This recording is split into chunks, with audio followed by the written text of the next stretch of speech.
আমরা আসলে যে সবাই জানি যে সামনে মে মাসের ৩ তারিখ থেকে জিম্বাবুয়ের সঙ্গে আমাদের ৫ ম্যাচের টি-20 সিরিজ শুরু হতে যাচ্ছে। আ যে যার ৩ টা ম্যাচ হচ্ছে চিটাগাংয়ে এবং ২ টা ম্যাচ ঢাকায়। তো ৩, ৫ এবং ৭ ৩ টা ম্যাচ হবে চিটাগাংয়ে এবং ১০ এবং ১২ ঢাকায়। সো আমরা আসলে ১ম এ ৩ ম্যাচের স্কোয়াড ঘোষণা করছি এবং সেই স্কোয়াডটা অলরেডি আপনারা পেয়ে গিয়েছেন।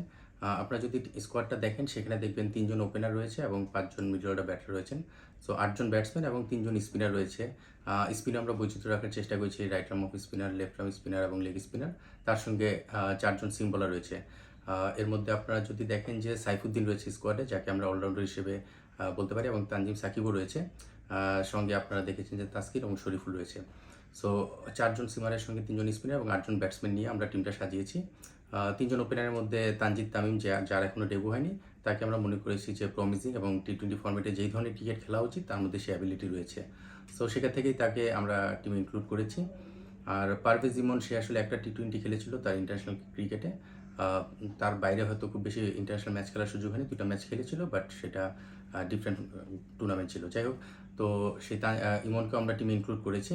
আর সৌম্যর যে ব্যাপারটা, সেটা আপনারা সবাই জানেন যে সৌম্য এখনও পুরোপুরি ফিট হয়নি।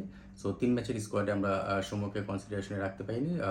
পরের স্ট্যাটাস আমরা মেডিকেল ডিপার্টমেন্টের কাছ থেকে জেনে হয়তো জানতে পারবো কী অবস্থা রয়েছে। বাট প্রাথমিক স্কোয়াডে বা এই প্রথম ৩ ম্যাচের স্কোয়াডে আমরা সৌম্যকে কন্টিনিউ করছি না। আর পেস বোলিংয়ে সাইফুদ্দিনের বিষয়টা হচ্ছে, আমরা আসলে অলরাউন্ডার হিসেবে তাকে চিন্তা করি।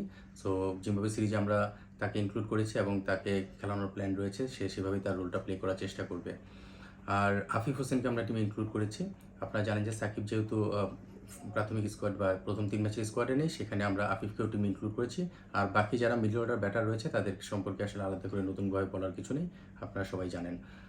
এখানে সাকিবের বিষয়ে আসছে, সাকিব আল হাসান। সে আসলে ৩০ তারিখ দেশে আসবে এবং দেশে আসার পরে সে একটা ডিজায়ার আমাদের কাছে শো করেছেন, সেটা হচ্ছে ডিপিএলের ২টা ম্যাচ খেলতে চায়।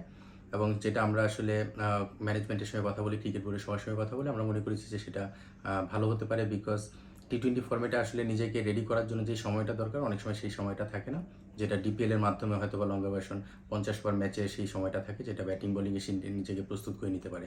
তো স্বাভাবিকভাবে আমরা তাকে প্রথম ৩টা ম্যাচের জন্য স্কোয়াডে রাখিনি। মোস্তাফিজ এখানে স্কোয়াডে নেই। মোস্তাফিজ আসলে লম্বা সময় খেলার মধ্যে রয়েছে। বিপিএল খেলেছে, তারপরে শ্রীলঙ্কা টি-20 ওয়ানডে সিরিজ খেলেছে, তারপরে আইপিএলে চলে গেছে।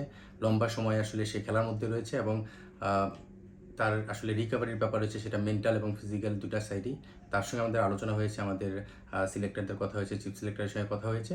সে আসলে যে কোনো একটা পোর্শনে হয়তো রিকভারি টাইমটা চাচ্ছিল। সো আমরা আসলে ডিসাইড করেছি যে ফার্স্ট পোর্শনটাই, মানে ৩ ম্যাচের এই স্কোয়াডে তাকে আমরা ইনক্লুড করিনি। তাকে আমরা পরে হয়তো পরের ২টা ম্যাচের জন্য ইনক্লুড করতে পারি।